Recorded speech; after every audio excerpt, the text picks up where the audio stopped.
Good evening, everyone. We're so excited that you are able to join us this evening. My name is Sarah, and I am the Development Coordinator at the Lower Ninth Ward Homeownership Association. And we are here this evening talking about mortgages and purchasing homes. Make sure you take a moment to share this link with your friends and your family so that they can go ahead and join us. But if somebody is not able to join us this evening, we will post everything onto our YouTube page. And you can get there by going to www.l9wha.org, and you'll see a link for our YouTube page, and everything will be there, so this information won't be lost. But this evening, we're getting ready to kick everything off, so I'm going to let Ms. Duncan introduce herself, and we'll get started. Good evening. I hope everybody is staying dry or attempting to. Looks like it's going to rain again. But I am Giazzlyn Duncan from Louisiana Fair Housing Action Center. You may know me already. I did a video last month in April talking about foreclosure intervention options and what's available.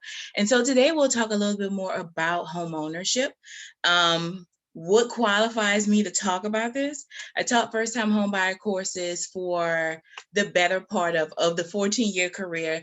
About 10 of those 14 years, I've taught first-time homebuyer classes. So if you are tuning in and I look familiar outside of the videos, it could be because you have taken one of my classes. So today we'll talk a little about, well, I already said that. You already heard me the first time. So let's just kind of jump into it.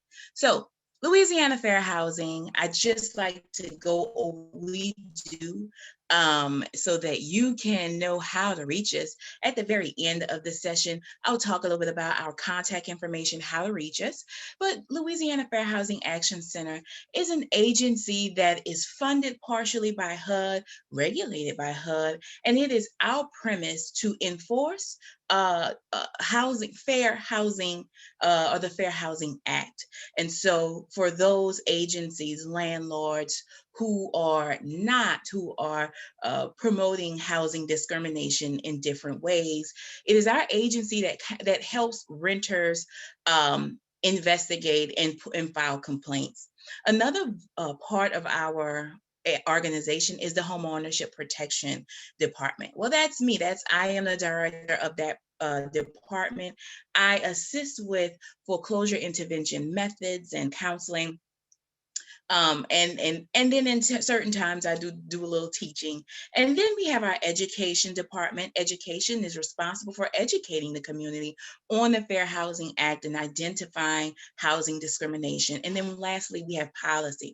Policy is there to help to push positive public legislation in an effort to enforce fair housing and ensure that there are policies developed so that we're not perpetuating discrimination in any area. So those are the 4 areas of Louisiana Fair Housing.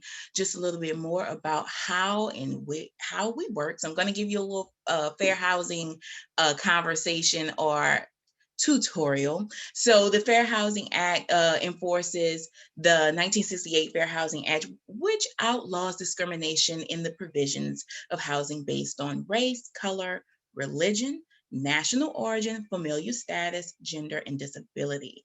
And so again, that our organization's main premise is to enforce and to ensure discrimination isn't happening across those 7 protected classes. So why does it matter to you? Well, housing discrimination, it impacts the quality of life. It takes away rights for family members and families. It affects you in the areas of school choice, job choice, neighborhood safety, cost of living, access to transportation, access to healthy foods and recreation opportunities, ability to save and or build equity, and so many other areas and facets that it affects you. So that's why it's important to educate yourself and understand where and how fair housing affects you, okay? So I did that quick little tutorial. One other part that I didn't include is we also test agencies, or rather landlords, multi-unit places. We do test for those areas as well. And that's how we decide if discrimination is happening if we're not receiving complaints. So in order to be a tester, we do have, it is a very small stipend in which if you are interested in being a tester, and again, I'll share our contact information at the end if you are interested in being a tester and helping to identify and help us to get away from housing discrimination. So let's jump into it. So we'll be talking about home ownership today. Now, I'm going to be talking about it in a couple different ways. I will talk about the financing of it, but I also will talk a little bit about insuring the property and maintaining the property. And when I say maintaining, I'm talking mainly about the payments and how we make payments, and I'll give you some tidbits on that. But I could talk for probably a week straight about homeownership also, and I can include so many anecdotal evidence of things that I have done in my homeownership journey over the past 12 years. It has been quite interesting, but it is all very rewarding. So today, I hope you're able to learn a little bit. Of course, our agency is not one of the agencies that teach the first-time homebuyer classes, and we will, at the end of the session, we'll include a link in which you can find those agencies in the area that teaches those courses. And those courses are typically 12 hours. I know right now they are teaching them virtually only, but at the end of today's workshop, we'll talk a little bit about how to reach those agencies. So I'm just going to jump right into it. When you are looking to purchase a house, one of the main things that you need to be able to understand is the 3 C's of credit. Those 3 C's of credit is character, capital, and it's another one I'll tell you in a second. But character starts with your credit history. It's the lender attempts to determine if you can possess the honesty and the ability to repay. And the way they determine that, ding, ding, ding, the credit report. Now, they're going to ask you, have you used credit before? Do you pay your bills on time? Even if you choose not to answer those questions, in all honesty, they will pull the report to decide such. Now, that credit history is also going to provide a credit score, and I'll tell you that magic number. Stay tuned, continue to listen, and then I'll tell you what's the magic number to kind of having a lender entertain you. I'm not saying approve, entertain you for a mortgage, okay? So capacity, that was that other C I forgot to tell you about. Capacity, that's just simply your ability to pay. The lender will look to see if you have been working regularly in an occupation that is likely to provide enough income to support the credit that you want to use. Just quick example, and it's not to discount our Uber drivers, but if your total income is solely based on, let's just say an Uber driver, or gig economy, as they like to call it, that income may not necessarily be able to support a mortgage. Not saying that it doesn't, but it may not be able by itself. So that's what a lender is looking at, capacity to pay. One other facet of capacity is how long you've been on your job. Now, if you're in the same industry, but you've changed jobs within the past 12 months, that's not an issue. The issue is, I was a plumber last week and today I am a teacher. 2 totally different industries, and then it makes the lender feel nervous. Think about if you lent money to your favorite cousin, but your favorite cousin jumps jobs a lot. You would feel uncertain, right? Right. So it's the same idea. Not that you're the favorite cousin to the lender, but you are a potential borrower, but they want to make sure that they receive their monies back. Some of the questions that they may ask is, do you have a steady job? If so, what is your salary? How many other loan payments do you have? Again, they'll ask you these questions, but they're going to verify this by pay stubs, tax returns, that credit report, as I mentioned. All of that will provide the information that determines the capacity in which you can purchase a property. And then capital. So capital is, the lender will want to know if you have any valuable assets. I also tend to call this area cash, so capital or cash. Do you have enough cash as collateral in the event that you're unable to pay the loan. And so in this case, they're talking about real estate, personal property, savings, investments, something that could be liquidated in the event you had to repay your debt or repay that item if that cash flow became unavailable. So some of the questions they may ask in regards to capital is, what property do you own that can secure the loan?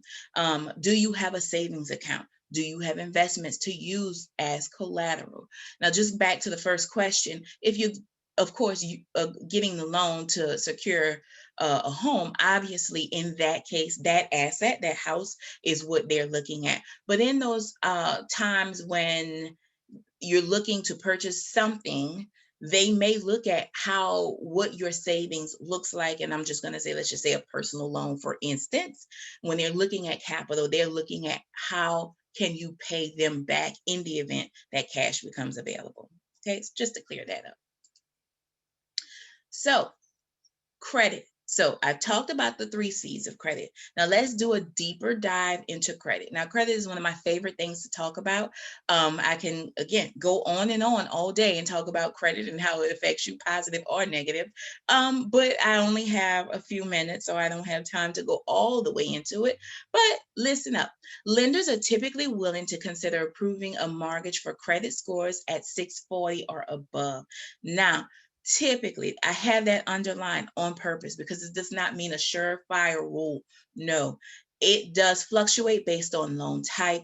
It fluctuates based on down payment program. I don't even have a slide about down payment programs, but here in Louisiana, southeastern Louisiana to be specific, the lender programs or the down payment assistance programs in the area, the last time I was teaching classes, the score was 660. So that's why I say typically 640. Also, loans such as FHA mortgages, a lender may be willing to write a loan, or if you have credit that's less than 640, they may be willing to go ahead and approve that loan. So, but it has other variables, but I say typically 640 is kind of the magic number when you want to think about purchasing a property. Now, if you have not been able, if you don't know what your credit score is, Credit Karma provides you a credit score. Credit Sesame provides you a credit score, as well as annualcreditreport.com, that it may just solely provide you the report, but at least then you can see what's there if there's something to fix. You do have to pay a small fee. I believe it's about $14 or $15 for annual credit report to obtain the actual score. So those are a couple of ways to find out what your credit is if you're heading in that direction. Affordability. So this is when I kind of perk up because I love to do math. Now, I was awful in math in high school and college, but for some reason I found a job where I'm calculating things all day. That's how life goes. So affordability. Know how much your house, or know how much house you can afford. That's usually the main question. How much can I afford? Here's a simple way to think about it. Just a simple math formula. Just think 3 times your salary. So if your salary is 50,000, 50,000 times 3 is 150,000. That's kind of a rule of thumb that you can think about as far as affordability. Now, there's so many other variables, but that's just something to think about. One other way is to look at your monthly income. Typically, lenders are looking at the housing ratio, or sometimes they call it the front end ratio, when they're deciding on what you can afford. In this example, the gross monthly income is $3,000 times 30%. So in this case, the lender says, I do not want a borrower to spend more than 30% of their gross monthly income on housing. And in this case, it's going to be $900. Okay. So that's usually the ratio they're looking at when they're solely looking at the front end ratio. Now, typically, most lenders mainly want to concentrate on that full back end, because that back end ratio shows the total amount. And I'm going to explain what that is in a second. So your back-end ratio is this. It is your housing payment plus the allowable debt. So that means in this case, the lender does not want to spend more than 43% of this person's gross monthly income on housing, as well as any additional debt. Now, to define what additional debt is, that is those things that's on your credit report. That's those open trade lines or accounts that you're paying month to month. This does not include any collections. It does not include utilities, childcare, anything that's outside of the credit report. It does not include that. It's things that's open, active, and it really includes the monthly payment. So in this case, 3,000 times 43% gives you your back-end ratio of $1,290. Well, we know of this $1,290, $900 goes to the mortgage. So that means that leaves us with $390. Somebody check my math if I'm wrong. Not $1,290 minus $900 should give me $390, I believe. So $390 is what's left. So that means that $390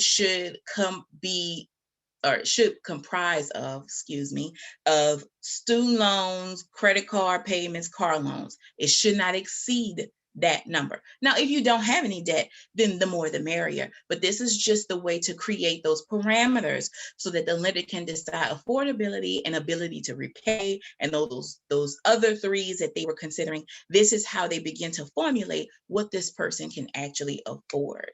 So I didn't get a chance to plop in a budget. I wanted to do that, but I knew that was going to take me on a whole nother tangent. But just hear me out. If you have a budget right now, and if you know what your budget is, you know how much is going out, how much is coming in. Take that budget, and if you figure out your gross monthly income times 30%, and whatever that number is, put that in your budget and see what happens.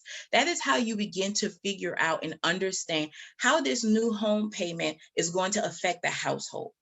Now, at the end of the day, everything is based off of gross monthly income, gross, right? So this is before taxes, before deductions. So when you are looking at your budget, you're going to be looking at a whole nother number, which is your net income. Okay, so make sure you understand and make sure you do the math on what you can afford so that you can better understand how this is going to affect the household. Because the lender may say, hey, based on paper, based on the credit, you can afford a property for $150,000. However, after you put that number into your budget, you may not be able to afford but $135,000. And it is important to know that. And why is it important? Because I don't want you to have to come into my office, which is foreclosure intervention counseling, so that I can assist you and place you and assist you with foreclosure intervention options. Okay, so just hear me out. All right. So other variables affecting affordability: interest rate, down payment, loan term, and that's just how long the loan is going to pay, that you are responsible to pay the loan.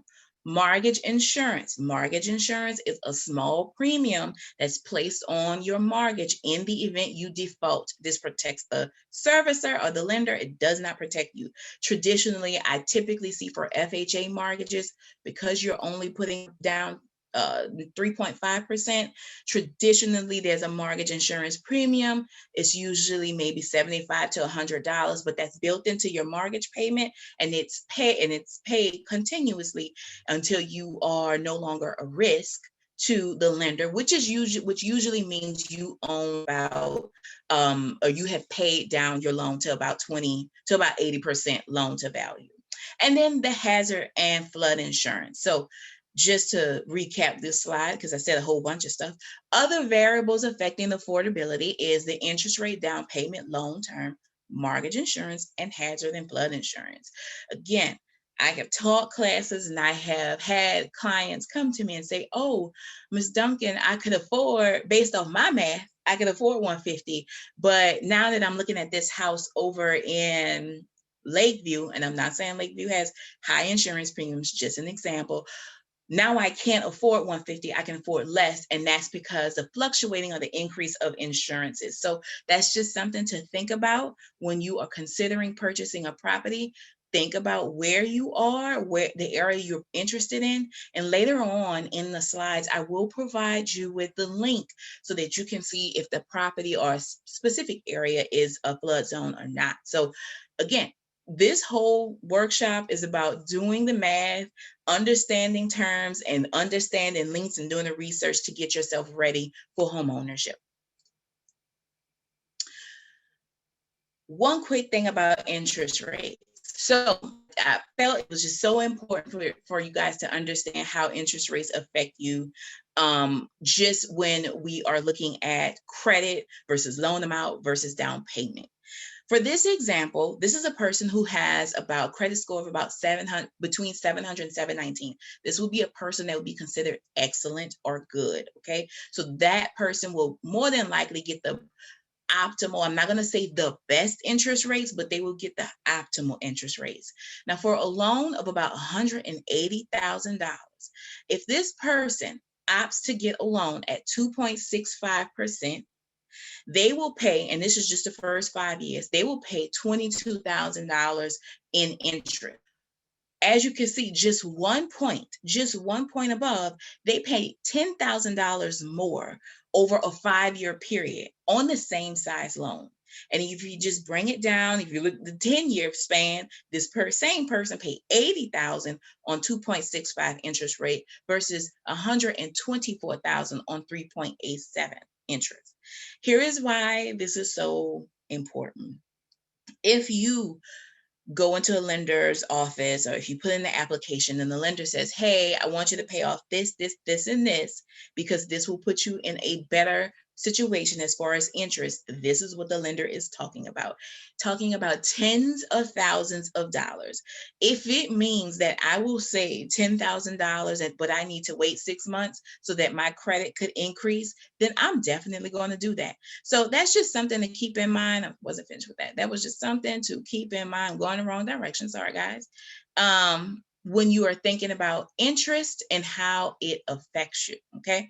So if you need to wait, if your credit is just not where it needs to be to get that optimal interest, I would say wait if you can. I do understand there are different circumstances, and sometimes you're just ready to go and you're ready to move. I get it, but just know and understand how those dollars and that time affects you. All right, so different types of loans that's out there. There are a variation of loans, but the best way that I could kind of capture most of them is putting them in 3 different categories. So you have your FHA, which is a government-sponsored loan. Then you have your conventional loans, which are typically called private loans. And then you have special programs, but they are still government-sponsored loans, such as your VA and your USDA loans. For FHA, the interest rate is fixed. Your down payment is as low as 3.5, and it's available to borrowers with lower scores. As I said 2-3 slides ago, you can go as far as down as 580 for an FHA. For a conventional loan, there are different types: conforming or non-conforming loans, jumbo loans, and these are your loans that are in your millions of dollars, and they are available in variable or fixed rate interest rates. Variable just meaning it goes up and down. You would need to put down more, 20% or more. 20% or less. There are some cases where there are private loans where you can put down 5, but not 3.5 like your FHA. And then additional characteristics such as higher credit scores for conventional loans. So you typically have to have a stronger credit profile if you're trying to borrow using a private loan. For those special programs, your VA loan, those are strictly for those in the military or surviving spouses. And USDA, I forgot to put it, USDA is for those who are seeking property in rural areas. Low interest rates, no to low down payment for both VA and USDA. There may be some upfront cost, but there's no mortgage insurance. That's that small premium that I talked about a little bit earlier.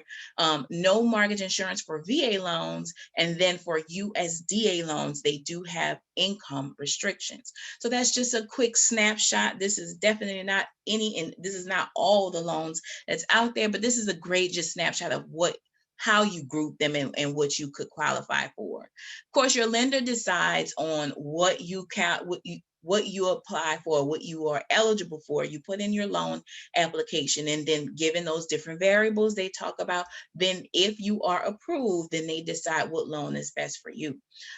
Quick note back to the down payment assistance programs. Some not down payment assistance programs may only operate with certain types of loans. So you just want to make sure you have that conversation with your loan officer, and also find out if that bank even participates in down payment assistance programs. Okay. So I thought it was very important that I include predatory lending.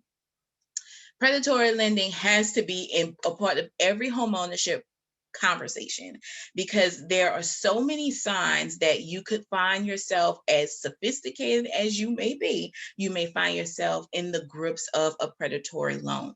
So a predatory loan is not to be confused with a subprime loan.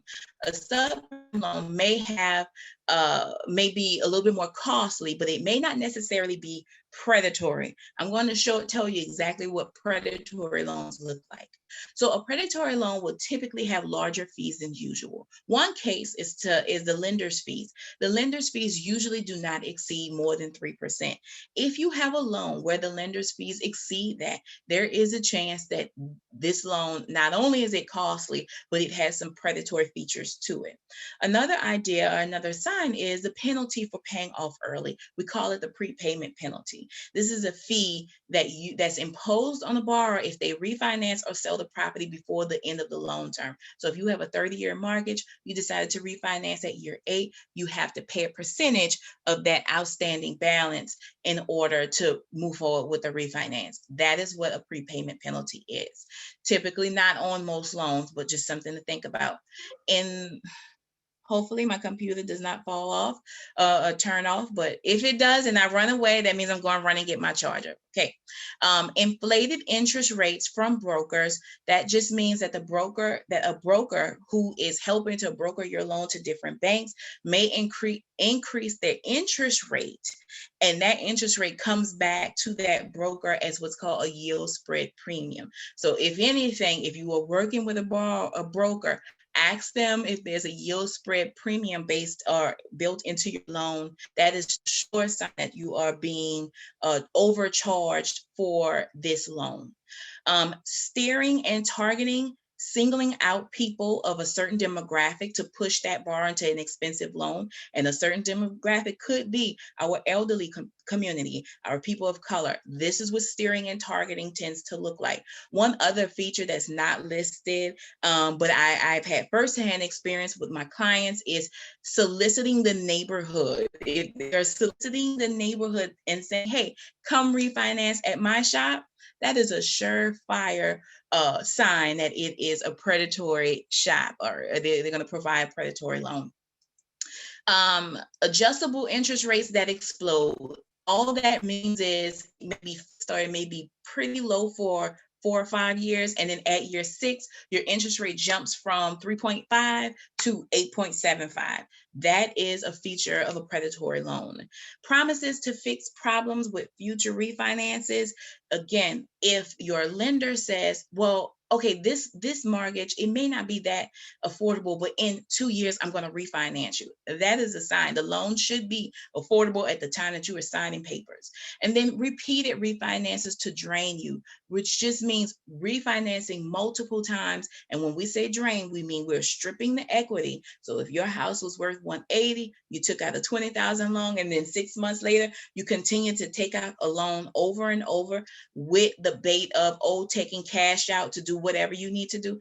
That is stripping, and it will push you into a point where you become upside down on your loan, which just means owing more than the property is worth. Okay, so be very, very careful with that. You shouldn't be refinancing multiple times anyway, but that's just something to think about. And then not counting taxes and insurance. I notice my numbers are off, so this is actually 8. Not counting taxes and insurance. A lender may say, hey, I'm giving you this low payment of $300 for your mortgage payment, while not including our mentioning that you are responsible for your taxes and insurance. And the next thing you know, you're being hit with lender-placed insurance and notices from tax assessor's office that you're not paying your note, or paying your note. I mean, paying your taxes. Excuse me. That's some of the implications of a predatory loan. So again, I'm pretty sure this conversation will be available on YouTube. So if I went too fast, you can always go back and take a look and write those numbers down. So insurances, I'm just going right into the next topic because I don't want the computer to fall off on me or turn off.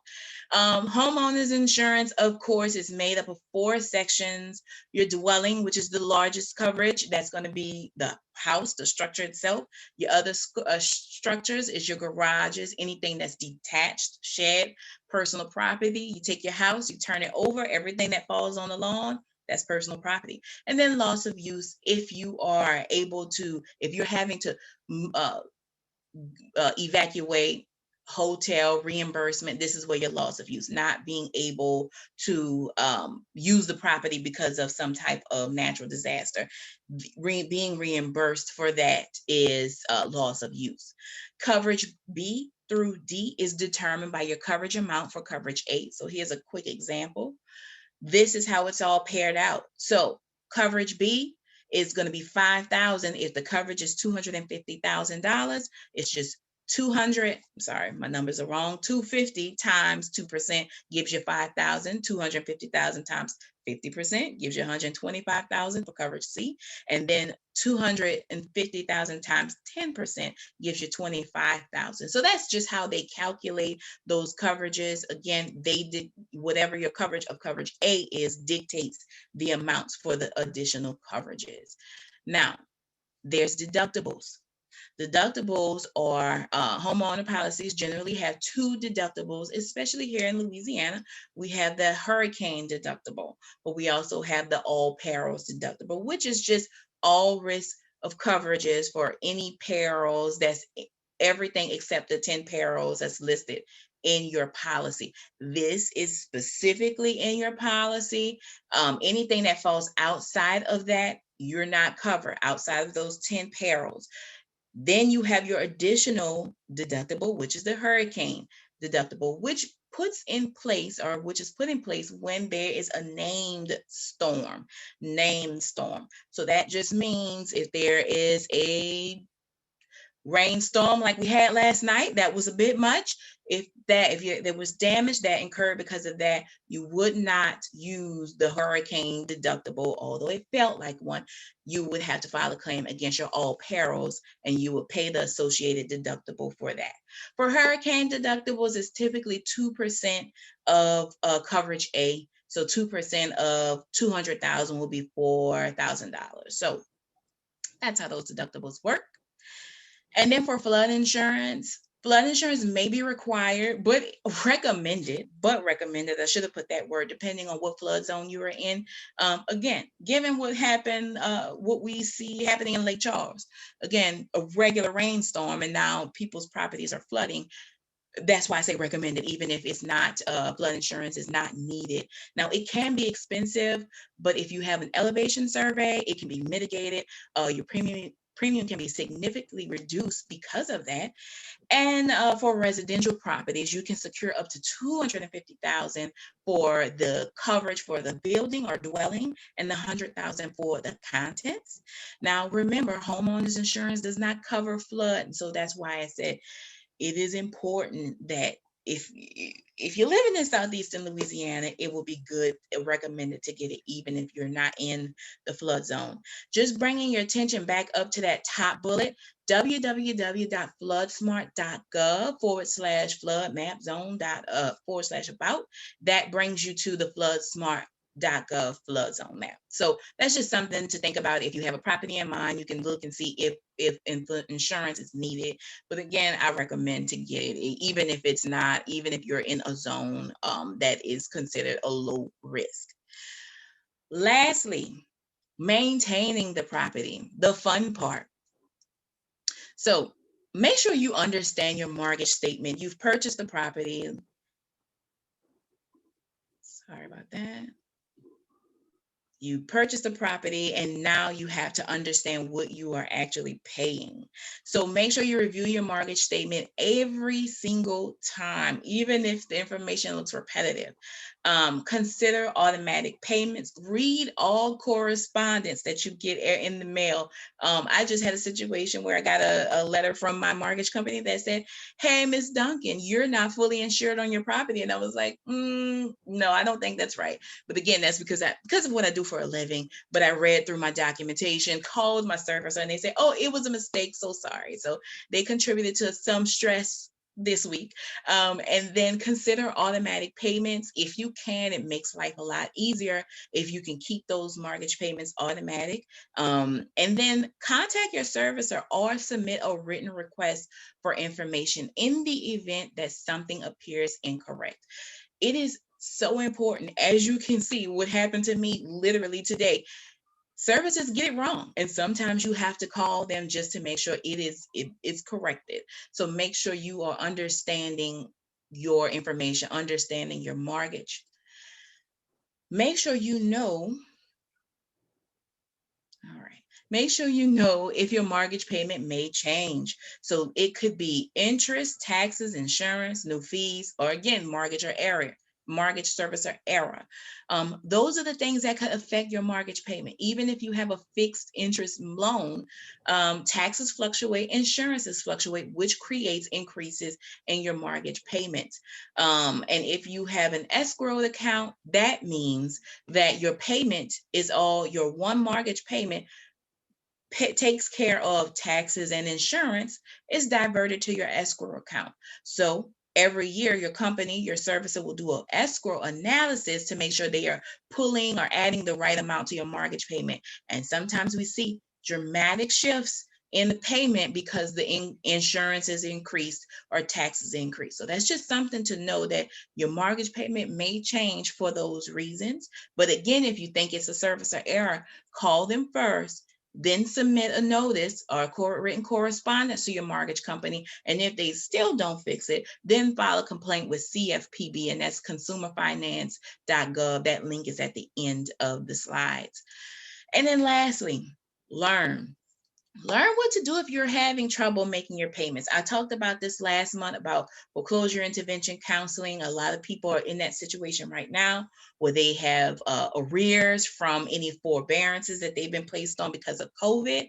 And now it's the next steps. What do we do next? So you call your servicer to learn about possible foreclosure intervention solutions.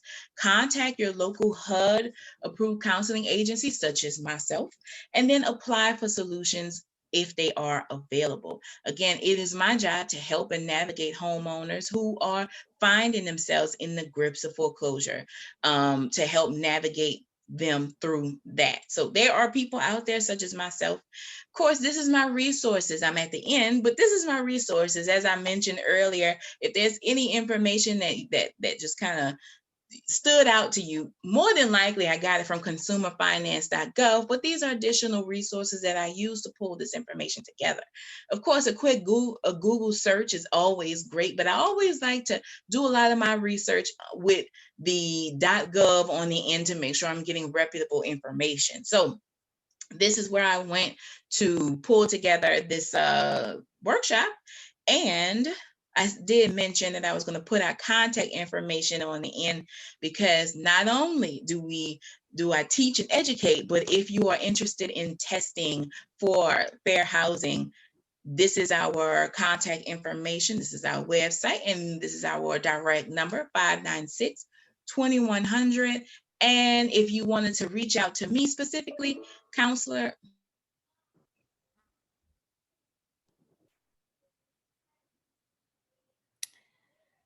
Well, I think that unfortunately she was right. We lost her from her computer dying. Look, I was just about to say, wait a minute, is it my? I think But we want her to phone. thank Ms. Duncan and the Louisiana Fair Housing Center for helping us this evening and providing this information for those who are interested in acquiring a mortgage and purchasing a home. If you have any questions, please feel free to email or go on our website and all the information from tonight's presentation will be there. If there's a specific question, you're more than welcome to email us at the Homeownership Association. We would be happy to get you in contact with Ms. Duncan. Otherwise, we look forward to seeing you guys next month. Our educational series are typically the second Tuesdays of the month. This month we had a special one this evening, but otherwise it's the second Tuesday of the month. Check out that schedule on our website, and we look forward to seeing you guys next month. Have a good evening. Great meet. Good evening. Thank you.